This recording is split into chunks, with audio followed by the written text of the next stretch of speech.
선생님 법문 잘 들었습니다. 그러니까 그 염호심이라는 게 그 none of my business하고 같은 그런 개념으로 이렇게 생각을 하면 비슷한 개념이 예, 될 것 다 같습니다. 통하는 얘기죠. 예, 거기에 예. 관여하지 않은 것. 예, None of 예. my business라는 게 그것도 관여하지 않은 거잖아요. 염호심이라는 게 저도 참 생소한 말인 것 같아서 제가 다시 한번 여쭙는데, 이게 수행적인 관점에서는 물론 염호심으로서 내가 어떤 호흡에 관여하지 않거나 이런 예, 예. 그 과거나 미래에 관여하지 않는 그런 게 참 좋은 것 같지만은, 우리가 살아가는 이 세상에서 뭐 예를 들어서 뭐 옆에 사고가 나서 사람이 쓰러져 있다. 뭐 다른 어떤 일이 내가 도움이 필요할 때 그걸 내가 관여하지 않음으로써 그게 과연 이렇게 괴로움을 피할 수 있는 일인지, 그런 그게 어떤 조금 잘 이해됩니다. 일상적인 그게 관여하지 면에서 않는다는 거는 말씀드리고 할 수 없는 걸 내가 하려고 하는 게 관여한다는 거죠.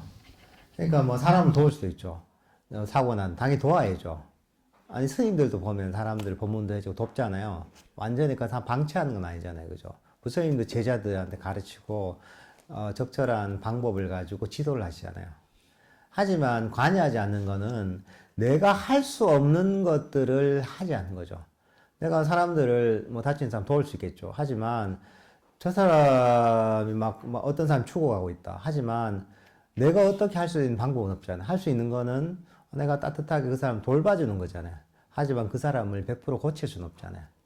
근데 내가 고쳐야 된다는 생각이 있으면 거기서 괴로움이 생기는 거죠. 내가 할 수 있는 것과 할 수 없는 것을 정확하게 구분해서 하는 거죠. 그러니까 몸이 아프다. 뭐 부모님이 아프신 정말 이제 연세가 많이 드셔가지고 아프신 부모님이 있다.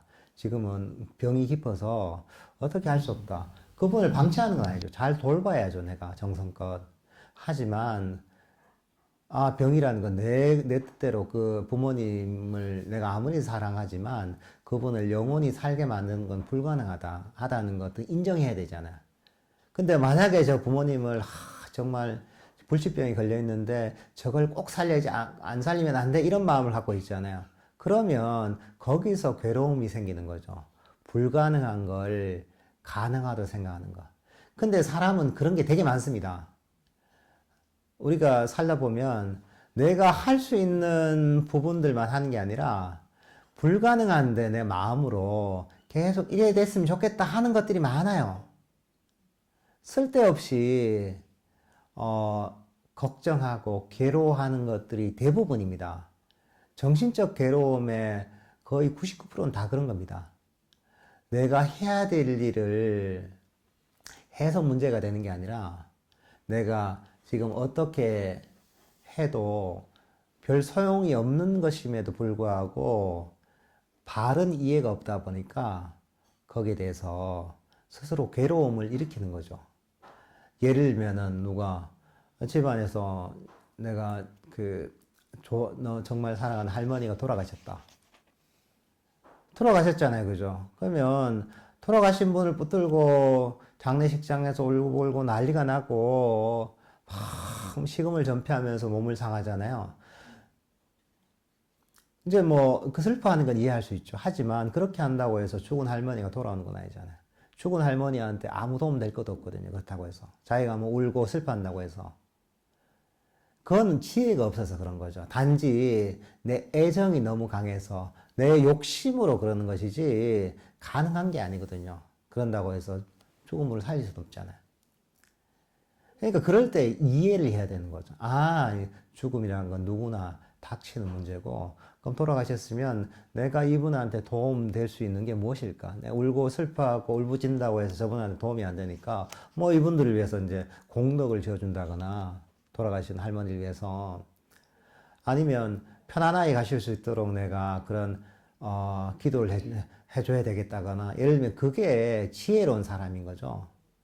근데 대부분의 경우에는 사람들이 정신적 괴로움이라는 게 내가 해야 될 일을 해서 괴로운 게 아니라 내가 해도 아무 소용이 없는 걱정이나 생각인데도 불구하고 자기 욕심으로 습관으로 계속 그렇게 걱정하고 생각하다 보니까 그게 괴로운 겁니다. 예를 들면 사업에 망했다. 망할 수 있죠. 너무 괴롭죠. 잘 됐으면 좋겠지만 하지만 그게 잘 되도록 노력은 해야 되겠지만 벌써 내 결론이 났단 말이죠. 내가 하던 뭐 투자가 잘못됐거나 뭐 사업이 잘못됐거나 그러면 그 사업이 망한 데 대해서 내가 그러면 안 됐는데 이렇게 했어야 되는데 그걸 가지고 계속 끊임없이 생각하고 자책하고 한다고 해서 망한 사업이 다시 되살아나는 건 아니잖아요. 그러니까 물론 내가 실수한 것들을 복기를 해봐야 되겠지만 그러고 나서는 빨리 털어야지 나에게 도움이 되잖아요. 근데 사람들은 내가 아무리 걱정하고 후회해도 소용없는 것을 붙들고 걱정하고 후회하고 하는 것들이 대부분입니다.